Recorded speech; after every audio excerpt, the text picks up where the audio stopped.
SBIMBEN è l'acronimo di Smart Bio-Inspired Building Envelopes, facciate smart ispirate alla natura. Siamo un gruppo multidisciplinare di studenti del Politecnico di Milano. From the beginning we started to ask ourselves about what can we do, what can we change around us. Come possiamo ridurre il consumo di energia e aumentare il comfort interno tramite le facciate? Che cosa succederebbe se le facciate degli edifici fossero come i vestiti, che cambiano da stagione a stagione?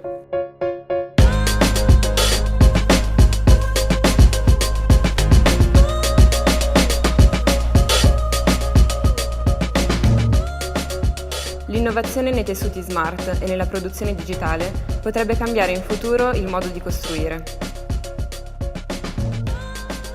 What we ultimately found was that using 3D printing on a pre-stretched textile can generate all sorts of different forms.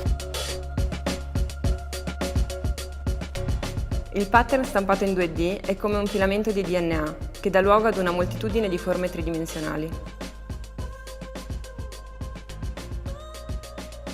Abbiamo studiato sia singoli elementi che pattern ripetuti.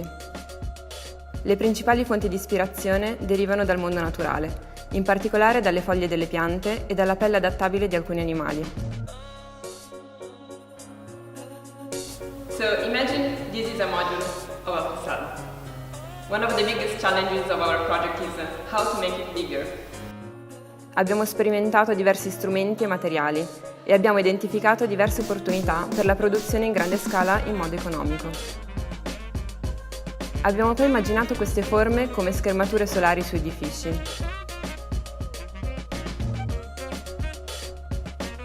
Attraverso simulazioni ambientali siamo riusciti a dimostrare che anche solo un sottile strato di tessuto può incrementare significativamente le prestazioni di una facciata di un edificio.